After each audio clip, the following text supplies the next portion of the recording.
विपक्षी गठबंधन के लिए, क्योंकि कांग्रेस तो कह रही है कि मुकाबले में तो हम हैं, बाकी थोड़ी कोई है। नहीं, स्टेट टू स्टेट सब कुछ वेरी करता है और मैं वन नेशन वन इलेक्शन के इसीलिए खिलाफ हूं क्योंकि लोकसभा के इलेक्शंस के क्राइटेरिया अलग होते हैं, विधानसभा के कॉरपोरेशन के इलेक्शंस के कैंडिडेट्स के जीतने हारने क्राइटेरिया अलग होते हैं, जनता अलग तरीके से कैंडिडेट्स को देखती है, इश्यूज अलग होते हैं, समस्याएं अलग होती हैं।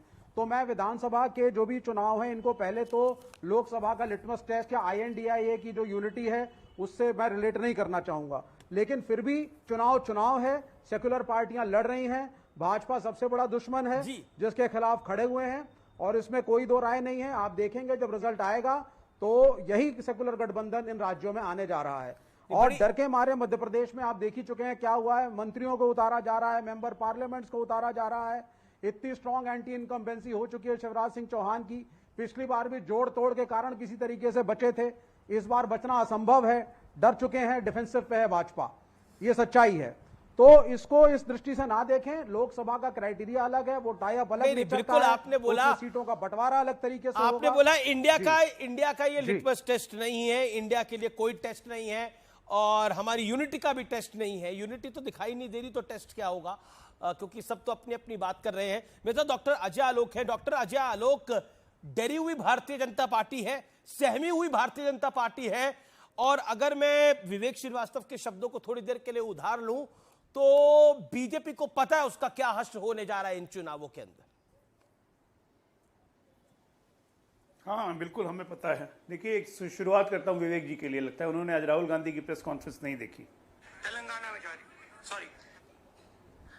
राजस्थान में भी सरकार जा रही है, छत्तीसगढ़ में भी जा रही है, तेलंगाना में जा रही, उल्टा बोल दिया। तो जिसको उल्टा सीधा का ज्ञान नहीं है और डरे हुए हम हैं क्या विवेक जी, थोड़ा राहुल गांधी को सुन लिया कीजिए ना। इंडिया का भविष्य का रोड मैप आपके लिए क्लियर रहेगा। लेफ्ट में तो सब पढ़े लिखे इंटेलेक्चुअल जायंट्स हैं, स्लिप ऑफ टंग्स को इतना सीरियस मत लीजिए। हाँ, स्लिप ऑफ टंग नहीं है, ये सबकॉन्शियस माइंड है जो रह के रिफ्लेक्ट होते रहता है, ये सबकॉन्शियस माइंड है। एनीवे, सच्चाई भी बोल रहे थे, आप लोग जा रही है, कोशिश करते हैं। अच्छा जा रही है, छोड़िए ना। हम क्यों भुनाएंगे भाई, हम क्यों भुनाएंगे, ये तो हर चैनल चला रहा है, हम क्यों भुनाएंगे। मैंने तो आपको सुनाया बस कि जब इंडिया के बारे में इतना कंसर्न है तो राहुल गांधी को भी सुन लिया कीजिए। बहरहाल मैं आपको बताता हूं कि 3 राज्यों में हमारी सीधी लड़ाई कांग्रेस से है अमीश जी। तेलंगाना में ट्रायंगुलर फाइट है, और तेलंगाना में इंटरेस्टिंग ट्रायंगुलर फाइट इसलिए है क्योंकि 2 दल जो हैं, BRS और कांग्रेस, वो सिर्फ, और ओवैसी, ये तीनों मिलकर सिर्फ मुसलमानों को रिझाने के लिए पड़े हुए हैं। इस हद तक रिझाने के लिए पड़े हुए हैं कि ओवैसी ने जहां पे फिलिस्तीन का समर्थन किया तो देखा देखी आज CWC के बैठक में फिलिस्तीन के समर्थन में प्रपोजल पास कर दिया गया कि हम फिलिस्तीन की जनता के साथ हैं, उनकी समस्याओं का समाधान होना चाहिए, हिंसा रुकनी चाहिए। एक बार भी निंदा नहीं की जो इजराइल पे आतंकी हमला किया गया। मैं जानना चाहूंगा यहाँ पे विवेक श्रीवास्तव जी से, रवि जी से, बाकी लोग इसके बारे में क्या ओपिनियन रखते हैं, क्योंकि ये मानवता के नाम पे सबसे बड़ा तमाचा है। पैलेस्टीन के समर्थन में थे, वाजपेयी को भी थोड़ा सुना करिए और पढ़ा कीजिए कभी कभार। वही मैंने एक मिनट मैं आतंकी हमलों की बात कर रहा हूं, पैलेस्टीन के समर्थन की नहीं। हाँ, पैलेस्टीन के समर्थन की बात बदलिए मत। कोट कर देता हूं, जो आज आतंकी हमला हुआ इजराइल पे, को कोट कर देता हूं, जो इजराइल पे 35 एकड़ जमीन, जो इजराइल पे आतंकी हमला हुआ, खड़े होने के लिए कहा भारतीयों को पैलेस्टीन के साथ। बीच में नहीं सुनिए तो सही, उसके बाद बोलिएगा। आपने तो फॉरेन पॉलिसी बीच में क्यों बोल रहे हैं, 2014 से। मेरे बात बोल लीजिएगा ना, मेरे बात बोल लीजिए, बीच में क्यों बोल रहे हैं। मैं कह रहा हूं इजराइल पे आतंकी हमला हुआ, उसका समर्थन करते हैं आप। पैलेस्टीन ने नहीं, हमास ने हमला किया है, पहली बात तो समझ लीजिए। पैलेस्टीन ने हमला नहीं किया है, हमास ने हमला किया है। लोग आपके बीच में बिल्कुल नहीं बोले, आपने 1.5 मिनट बोला, आपने 1.5 मिनट बोला, उनको 40 सेकंड दे दीजिए ना इत्मीनान से। और 40 बच्चे। सबसे पहली बात, पैलेस्टीन ने हमला नहीं किया, हमास ने हमला किया, जो एक आतंकी संगठन है, वो आतंकी संगठन है। इजराइल क्या हमास की आपको निंदा करते हुए शर्म नहीं आती है ना आपको, ना कांग्रेस को और ना ओवैसी को। ये इनका चरित्र है, ये इनका चरित्र है जो ये खुद दिखा रहे हैं। हम पैलेस्टीन के लोगों के साथ खड़े हैं। पूरी दुनिया स्तब्ध है, पूरी दुनिया एक सुर में निंदा कर रही है, लेकिन ये ना हमास के साथ क्यों खड़े हैं? जो आतंकी हमला कर रहा है इजराइल पर, उसके साथ क्यों खड़े हैं आप? हमास जो आतंकी हमला कर रहा है इजराइल के ऊपर, उसके साथ क्यों खड़े हैं? जो औरतों को वहां पर क्या हश्र कर रहा है, उसके साथ, उस हमास के साथ क्यों खड़े हैं आप? हमास के साथ खड़े होकर क्या मिलेगा? वोट मिल जाएंगे थोड़े? के साथ नहीं खड़े हैं, हम पैलेस्टीन के लोगों के साथ खड़े हैं। और 35 एकड़ जमीन जो इजराइल के साथ जो हो रहा है, करना चाहिए। इजराइल के ऊपर जो आतंकी हमला हो रहा है, वो हमारा देश इजराइल के साथ खड़ा है। हमारे देश के शासन सरकार इजराइल के साथ खड़ी है, हमास के साथ नहीं खड़े हम लोग। नहीं, आपका मोदी सरकार किसी के साथ भी खड़ी हो, इन्होंने नेशनल पॉलिसी बदल दी। वाजपेयी को गलत बोले ना फिर खड़े होकर के यहाँ पे बीजेपी के प्रवक्ता। अटल बिहारी वाजपेयी भी हमास के साथ नहीं खड़े होते थे। अटल बिहारी वाजपेयी भी हमास के साथ नहीं खड़े होते थे। को लौटाई जाए, बोले वाजपेयी गलत थे। एक सेकेंड, आपने अपनी बात को रखा। डॉक्टर अजय लोक, 30 सेकेंड रिबटल। जी, लगता है 2023 के चुनाव के दंगल में अब तो हमास की एंट्री हो गई है।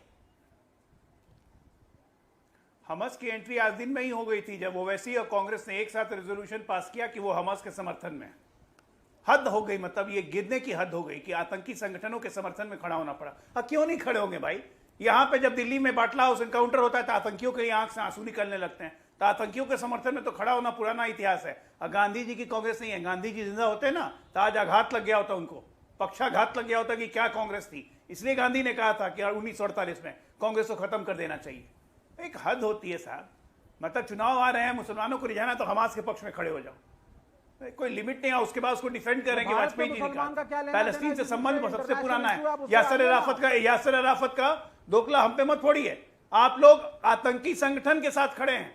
पैलेस्टीन ने हमला नहीं किया इसराइल पे, हमास ने जिम्मेदारी ली है। हमास के साथ हिजबुल्लाह ने जिम्मेदारी ली है। आप उसके साथ खड़े हैं, आप उसके साथ खड़े हैं। नागरिकों को मारा है, आप उसके साथ खड़े, खंडन करिए इजराइल जैसे वाजपेयी ने किया था। या बोलिए वाजपेयी गलत थे और बोलिए कि वाजपेयी आतंकवादियों के साथ खड़े। अरे आप लोग तो तालिबान के साथ भी खड़े थे, आप पाकिस्तान के साथ भी खड़े, किसी के साथ भी खड़े। शर्म नहीं आती है चंद वोट के टुकड़े के लिए आप देश की जमीन बेच सकते हैं? ठीक है, अब विवेक श्रीवास्तव हेर और फैक्ट से दूर। विवेक फैक्ट ये है कि हमास ने अटैक करा है इजराइल को और आम नागरिकों की जान ली है। औरतों और बच्चों को निशाना बनाया गया है, औरतों को उठा के लेके जाया गया है। क्या आपको लगता नहीं है कि सिंपैथी इजराइल के साथ है? सिंपैथी इजराइल के साथ है और भारत की सरकार भी इजराइल के साथ है, क्योंकि अगर हम देखें तो आतंकी हमला हुआ है इजराइल पे। इजराइल टेररिज्म का विक्टिम है। देखिए, और हम अगर विपक्ष या फिर आप अगर हमास के साथ खड़े होंगे तो क्या मैसेज जाएगा? जी, हम पैलेस्टीन के लोगों के साथ खड़े हैं। यह भारत की ट्रेडिशनल लाइन है। अमेरिका की चाटुकारिता के चक्कर में भारत के विदेश मंत्रालय ने इस लाइन को छोड़ा और अमेरिकन लाइन को टो कर रहा है। अगर हमास गलत है, वायलेंस गलत है, माना, लेकिन इजराइल इज द अग्रेसर।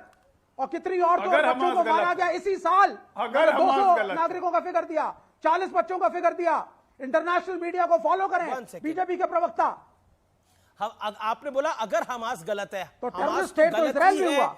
जो आतंक को परोसे, जो आतंक को बढ़ावा दे, जो आतंक से लोगों की जान ले, वो तो गलत ही होगा ना।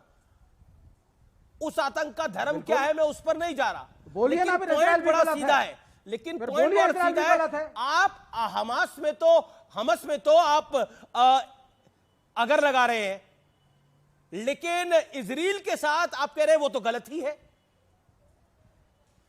मतलब 2023 का जो चुनाव है अब विधानसभा का, वो पैलेस्टाइन और इजराइल की पॉलिसी पे हो जाएगा क्या? ओके, नहीं, बिल्कुल मैं सीधी